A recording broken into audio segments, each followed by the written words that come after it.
السلام علیکم بھائی، جب میں اور ندیم موٹر سائیکل لے کے اس سائڈ گئے تھے فاٹک کے پاس، ندیم بول رہا تھا یار موٹر سائیکل اس سائڈ پہ روک دو تو آگے ہم لوگ پیدل جائیں گے۔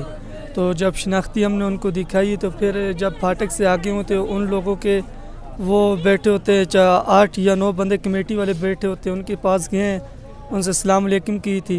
ندیم نے بولے یار آپ کو اتنی پشتو نہیں آتی تو میں ان لوگوں سے خود بات کروں گا، تو آپ چپ رہنا۔ میں نے کہا ٹھیک ہے۔ وہ ان لوگوں کو کمیٹی والوں کو شناختی کارڈ دکھا کے ہم لوگ آگے چلے گئے تھے۔ وہاں سے 2 لڑکے آ رہے تھے، وہ بول رہے تھے یار ایک دفعہ پہلے آئے تھے، ابھی آ رہے ہیں آپ لوگ، تو ہمیں آپ پہ ڈاؤٹ ہے۔ تو وہ کہہ رہے تھے آپ کیا کر رہے ہو؟ تو ندیم بول رہا تھا یار بس صحیح اس طرح کر کے چلا گیا تھا۔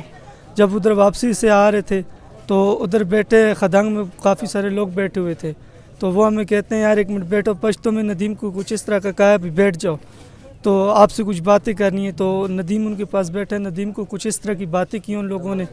تو ندیم نے پھر جب سامان اپنے اٹھا کے چل پڑا تھا، ندیم ڈر گیا تھا کافی، اور ندیم کو ان نے 2-3 آوازیں دی، ندیم نے دیکھ کے پھر بھی چلنے لگا، وہ ڈر گیا تھا، کافی گھبرایا ہوا تھا۔ تو جب وہ ان سے پکڑ کے لے کے آئے تو میں ان کے پاس کھڑا ہوا، تو کہتے ہیں اس لڑکی کو بھی پکڑو۔